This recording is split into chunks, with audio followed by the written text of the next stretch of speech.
Guys మన ఛానల్లో videos చేసి చాలా రోజులవుతుంది. చాలా మంది నా వాయిస్ ని మర్చిపోయి కూడా ఉంటారు. అయితే డైలీ వీడియోస్ చేయకపోవడానికి మెయిన్ గా రీజన్ అయితే మీ అందరికీ తెలిసిందే, మన తెలుగు టైటన్స్ అన్ని మ్యాచెస్ ఓడిపోవడం వలన.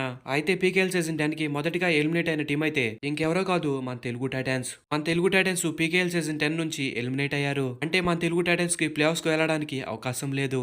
ఎలా అన్నది మనం పాయింట్స్ టేబుల్ ఒకసారి చూసుకుంటే, మన తెలుగు టైటన్స్ 16 మ్యాచెస్ ఆడితే కేవలం దానిలో 2 మ్యాచెసే గెలిచారు. ఒక టీము ప్లే ఆఫ్స్ కు వెళ్ళాలి అంటే 12 మ్యాచెస్ గెలవాల్సి ఉంటది.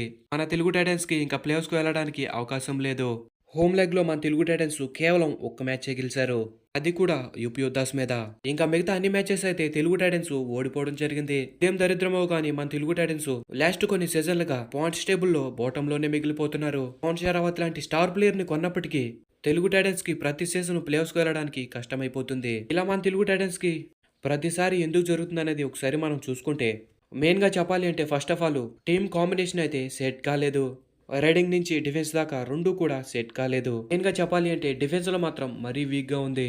Left corner Sandeep Dhull experienced player అయినప్పటికీ కొన్ని మ్యాచెస్ లో మంచిగా ఆడుతున్నాడు, కొన్ని మ్యాచెస్ లో ఆడట్లేదు. ఇంకా టీంలో ఎక్స్పీరియన్స్డ్ డిఫెండర్ పర్వేష్ గురించి మనం మాట్లాడుకోవాలి అంటే, పర్వేష్ కి ఇదే పీకేఎల్ లో ఒక చెత్త సీజన్ అని చెప్పాలి. పర్వేష్ కి ఈ సీజన్ కలిసి రాలేదు. ఇంకా యంగ్ ప్లేయర్స్ సంజీవ్, ఓంకార్ పాటిల్, పరాఫుల్ అయితే కొన్ని మ్యాచెస్ లో పర్వాలేదనిపిస్తున్నారు. ఇంకా పవన్ గురించి చెప్పాలి అంటే, పవన్ ఒక గ్రేట్ ప్లేయర్. తను ఏ టైంలోనైనా కంబ్యాక్ ఇవ్వగలడు. కానీ ఈ సంవత్సరం కొంచెం డిఫెన్స్ సపోర్ట్ లేకపోవడం వల్ల పవన్ షరావత్ కూడా మ్యాట్ మీద కొంచెం స్లోగా ఉంటున్నాడు. జరిగిందేదో జరిగిపోయింది కాబట్టి ఇక ముందు జరగబోయే మ్యాచెస్ లోనైనా పవన్ మంచిగా ఆడితే బాగుంటది. ఈ సంవత్సరం మన తెలుగు టైటన్స్ కి ఒక మంచి ప్లేయర్ దొరికాడు అంటే ఇంకా అతను ఎవరో కాదు, వి అజిత్. అజిత్ మన తెలుగు టైటన్స్ తరపున ఆధార్ కొట్టేస్తున్నాడు. ఇతనికి ఖచ్చితంగా మంచి ఫ్యూచర్ ఉంటది. ఇతను తప్ప మిగతా players on and of performance చేస్తున్నారు.